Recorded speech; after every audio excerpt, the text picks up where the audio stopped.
Nou, wat er aan de hand is dat de rijksambtenaren in Nederland een nullijn hebben opgelegd gekregen door het kabinet.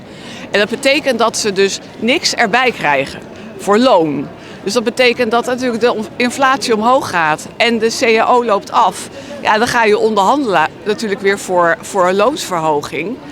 Ja, dat is een nullijn. Dus deze mensen hier, de schoonmakers en heel veel andere ambtenaren binnen de Rijksoverheid, die krijgen niks. Wij willen 6%, maar dat krijgen we dus niet. Dat is echt wel belangrijk voor de compensatie weer van de inflatie. En je wil natuurlijk ook koopkrachtbehoud en verbetering hebben. Want ja, alles wordt duurder. En deze mensen hier verdienen niet nou echt het meeste van Nederland.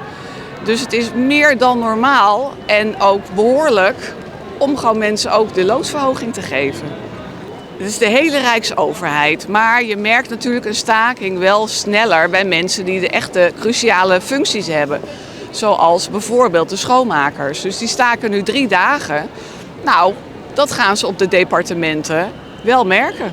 De next step, nou dat gaan we weer ons beraden met ons kader. En dan gaan we natuurlijk doorescaleren. Als dat nodig is, dan sluiten we ook grotere en toch iets meer ontwrichtende acties niet uit. Ja, we zijn absoluut aan tafel, maar wel onder de juiste voorwaarden. En die zijn er nog niet. Nederland is absoluut duurder geworden. Ik denk dat de hele wereld duurder is geworden. Dus ook Nederland. En dat betekent dat we ook zien dat die inflatie steeds een stapje hoger gaat. Ja, en wij vinden natuurlijk dat mensen dan ook daarin mee moeten gaan. Want die moeten gewoon de boodschappen kunnen blijven betalen. Die moeten de hypotheek en de huren kunnen blijven betalen. Want anders komen mensen gewoon in de problemen.